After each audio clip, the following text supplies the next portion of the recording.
Welcome to another episode of Tiger Talk. I'm your host, Don Holston, Athletic Director for Armada Area Schools. Today we have a couple of special guests. I have two seniors with me today that are on Armada's track team. I have Dylan Safransky and Marcello Anoni who are joining me today.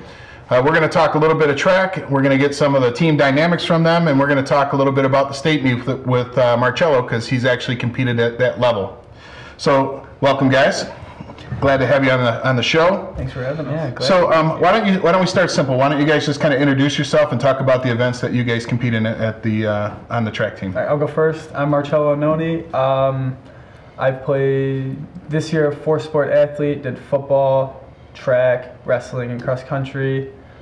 This year for track, I'm competing in the 800 and the 400 and the mile. Okay. And last year, actually, my relay team set the 4x8 and 4x4 school record. Nice. All right, how about you, Dylan? So I'm Dylan Safransky. Throughout my career, I played football and basketball, and I ran track. For football and basketball, I've been on varsity for 4 years. For track, started my sophomore year, and when I first started out, I was on the 4x4 team, and I was a 400 runner, but I ended up getting hurt. My back from football, it just carried over, and that played a role in not being able to participate in track. And then junior year, I hurt my ankles in basketball, so I really couldn't do much last year, but I still did high jump. This year, I'm looking to get back into the 400 and do high jump. Okay, well, definitely a couple of active athletes here. You guys are pretty busy, eh? Yeah. That's good, though. We want to see you be multi-sport athletes here in Armada. So let's start with your team. Let's talk about the team dynamics. So at the varsity level, we have boys and girls. You guys normally practice together. So there's, I guess there's a lot of team unity there between both genders. So talk to me a little bit, and both of you can answer if you want. Talk to me a little bit about what the team dynamic is like with having the boys and girls practicing at the same time and rooting each other on during meets. Well, everyone's always looking to get better. Everyone's looking to get everyone else better. So, like, we'll be out there, Marlena will be barking at me to do drills on hurdles, like, to get me better, and she'll be a leader. And then it goes both ways. I'll be helping out, like, Busaka for high jump. So it just goes both ways. Yeah, they split us up by, like, your event. So if your main event is, like, sprinting, they'll take boys and girls sprinting, put you in one. They'll show you, like, the basics, what you got to do for today, and you'll go do that. And then long distance, same thing. Take all the long distance runners, and then they'll go do their workout. Okay, good. Well, I know you mentioned Marlena, and she was talking to you. We're talking about Mars Bell, right? Oh, yeah. And I know you said she was barking at you about hurdles, and that's good because she actually competed last year in the state meet for the hurdles. So, yeah. So you might get some good advice from her on that. Yeah. Oh, yeah. Great. What are the expectations? I mean, I know you guys can comfortably talk about the boys' side, but I'd like to also hear from you guys. Again, with you guys being together, both boys and girls on the same team, I'd like to hear what what the expectations are for the girls as well. So last year we had a lot of senior leaders that did very well and contributed a lot to the team, and they're gone now. But this year I'd say we're looking to stay at that level. We took second in BWAC. I still think we'll be competitive. We've got a lot of young kids that are hungry, looking to get better. Got Marcello over here. Yeah, the expectations have been high. This is my 4th year in varsity. They've been high every single year. Okay. What about on the girls' side? I mean, you guys are there, you see the practices, and unfortunately we couldn't, none of the girls could make it today for the interview, but speak a little bit about what their expectations might be. On the girls' side right now, Marlena qualified for the state meet, as you said. Her expectations are really high. I know she's getting back from an injury from cross-country and basketball season, and Elena Carroll has high expectations qualifying for the state meet in track and cross-country this year and last year. Okay, great. So, Marcello, I want to talk to you for a second. Last year you were part of relay teams that made it to the state finals. Talk to us a little bit about what it takes to get to that level, what type of commitment it takes, and then I'd like to hear from you what it's like to be a part of that event. The commitment was all season. There was no messing around, and the best part about it is there were 4 guys, so constantly if one guy got better, each of the other 3 would follow and get them better. So I think we all started off a little slow, a little shaky. We actually lost our first race to Algonac, and that we lost, I think, 2 more BWAC meets leading up to the state meet. So our expectations from the first race not doing so well to state meet, I think we placed 11th for the 4x8, and then 4x4 we placed 15th. Plus you had like what, 3 or 4 guys that didn't make the starting 4x4 team, but were very competitive and always looked to make you guys better. So we actually had a race off for the 4x4 because it was that competitive, and then we took the top 4 runners and put them on the 4x4 relay. Didn't it change throughout the season? Yeah, almost every meet it was a different until it was set in stone at regionals. Really? So you really had to be on your So you guys would have race-offs each week or before meets, or? It was more so like if you did a better time than somebody in like the 400, like the open 400, then they'll match it up and then see like if it was just like that race or how you've been like the whole year. Okay. And then you'll be on the squad. So we know relays are tough. There's 4 legs to the relay. You're counting on every single person to do their part. What would you say is the toughest part about being in a relay team? The toughest part is getting 4 guys that are going to be committed to running it every single race. Because if you have 2 guys that are and 2 guys that aren't, it messes up the flow of it. But for both relays, we had 4 guys that were fully committed to it. So how difficult is it when you go for handoffs? Because when I watch the meets, it seems like that is where most relay teams will falter, is in those exchange zones and dropping those batons. So maybe talk a little bit about what is the secret to having a successful handoff in those relays? Practicing. Well, the 4x8 wasn't as hard to do the handoff because it's kind of like a shuffle. But 4x4, it's if you take off too fast, the other guy's going to be more tired to get it to you. If you go too slow, you're going to get ran into. Yeah. So based off of I don't think we messed up one time in the whole entire year. And I think it was more so of the coaching, telling us hey, the handoff's the most important point of the race. Okay. So now you guys have been athletes, and this is more of a general type question, but you guys have been athletes since you were in middle school, and even probably before that. If you were to have the opportunity to talk to 7th or 8th graders and tell them, or give them advice, I guess is the best way to put it, what advice would you give them in terms of what to do at the middle school level to make you successful at the high school level? I would look for leadership in the varsity group. So I'd start working very hard at the young age, but if I'm struggling, or at that age you're not going to know how to run your event very well, or high jump or anything like that. So I would go to the varsity level, the guys who are there practicing anyways, and I just ask them for help. How about you? Going off of that, I would go find the kids that are the leaders, and then find the kids that won't take days off, that'll constantly want to be getting better at every sport that they compete in.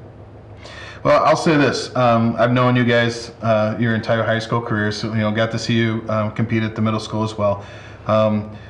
Besides being outstanding athletes, you guys are both, top-notch individuals as well. 2 great kids that definitely, when you graduate, I'll miss when you leave here for sure. So I mean that sincerely.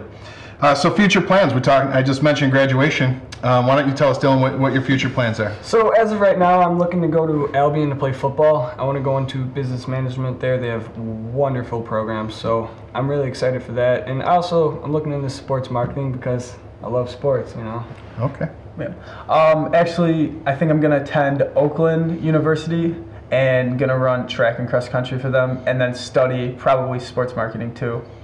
Nice. Now I know when you mentioned track and cross country, I know this fall there was a few times where you would play football on Friday night. Yep. I would see you pull out of the parking lot about 10:30, and then show up early in the morning for a cross country meet. Yes. I don't think it gets any more dedicated than that. No. So tremendous amount of respect to these. Yeah, there you go. Respect across the table. There you go. All right. Well, we're going to take a quick break, and when we return, we're going to meet with Armada Area School Superintendent Mike Musry. A 16-year-old Florida boy was a loner at school. Not fitting in with his classmates left him feeling like an outcast. They didn't really understand the power of inclusion, diversity, and kindness. You know what? Maybe you should invite him to Liz's party, right? Yeah, I'm having people over tonight. You're more than welcome to come. Having a party? Hi, I'm Tom Holland from the cast of Spider-Man Homecoming. We're here to talk to you about an important issue. Imagine how different the boy from Florida would have felt if his fellow students had shown him kindness. Stomp Out Bullying, the national leading bullying prevention organization for kids and teens in the U.S., has an initiative that empowers students to end bullying and change the culture. Their campaign raises awareness and educates the public about this serious issue. Inclusion and kindness opens doors and possibilities for everyone. It's all up to us to change the culture. Welcome back to Tiger Talk. I'm your host, Don Holston, Athletic Director for Armada Area Schools. With us right now, we have Superintendent of Schools, Mike Mussery. He's going to talk with us a little bit about some exciting projects we have coming up in the athletic world at Armada Area Schools.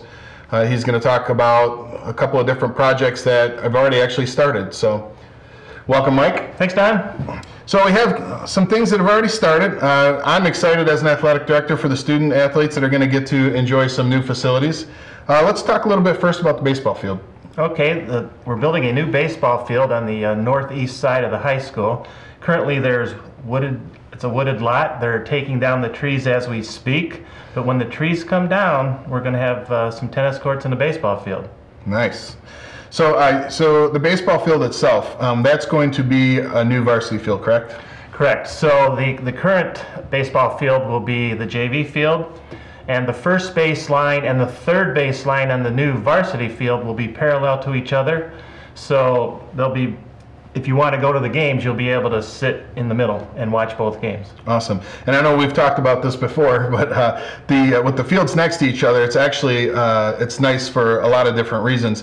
The township is where our current JV team plays, and a shout out to the township, who's been great with us in terms of supporting us and allowing our JV team to play there. It's worth mentioning that they've been great partners with us in allowing us to use that field. And as much as I appreciate that, I'm equally as happy to have our JV playing on our own fields. So let's talk a little bit about tennis courts. We're going to get some new tennis courts. Yeah, we're excited about the new tennis courts. Currently we have 40-year-old tennis courts that will be replaced, and we have 6 tennis courts right now. On the new area, we'll have 8 tennis courts. The nice thing about 8 tennis courts is during a match, a dual match, you have 4 singles matches and 4 doubles matches. You'll now be able to get basically a meet in half the time because you can play all the matches at the same time. Mm-hmm. And I know that was one of the things the coaches were very happy about, because like you said, there's 8 actual flights. In our current courts, we can only play 6 at a time, and those 6 would complete. We would start the other 2, and then we have 6 flights that are sitting and watching, so those other 2 could be completed. So the 8 courts is actually going to be great for us. The current courts that we have, those old tennis courts, what is going to happen with that space? Well, there's going to be 2 opportunities for that. During the day, the physical education classes at both the middle school and high school can use that as a green space. And also during the day or in the evening, the band can practice there. We're going to be lining it in the fall. So rather than practicing on the football field, they'll have their own dedicated space. Nice. So I know one other thing that we've kind of, actually today we had some meetings on it. We walked around with some of the architects in that. We're going to get locker room renovations, which is probably long overdue. Yeah, I mentioned that the high school is 40 years old, so is the locker room. So students are great, but those lockers take a beating over the years, and so do the showers. So the only unfortunate part about that project is it's going to happen during the school year, during the fall. It's going to take a couple months, but we're told that if we do it that way, we'll be able to save approximately 40% of the cost rather than doing it in the summer. Oh, absolutely. So it's going to stretch our dollar by doing it in the fall. Yeah, and that's awesome. And again, those are things that are the locker rooms themselves, both boys and girls at the high school. Those are renovations that need to be done. So it's nice. It's nice that we have the support, from our board and the things that we need to do to upgrade all that. So. And not only are we doing the locker rooms, as you know, we're going to be adding a new team room for visiting teams, and we're going to relocate the training room, which will now have a water. What do you want to call it? A tub? Yeah, well, it's a whirlpool tub. Whirlpool tub for injuries. Ice bath, injuries. Yeah. Yep. So that's actually one thing that I'm also excited about is even though we don't have a dedicated trainer, having a dedicated training room is going to make a huge difference in terms of treating athletes, making sure that they're healthy and they're taped properly, and if they need to nurse those injuries, we're going to have a great space to do that in. So now here comes the biggest question of the day. Yeah. Okay? I know that you're a college basketball fan.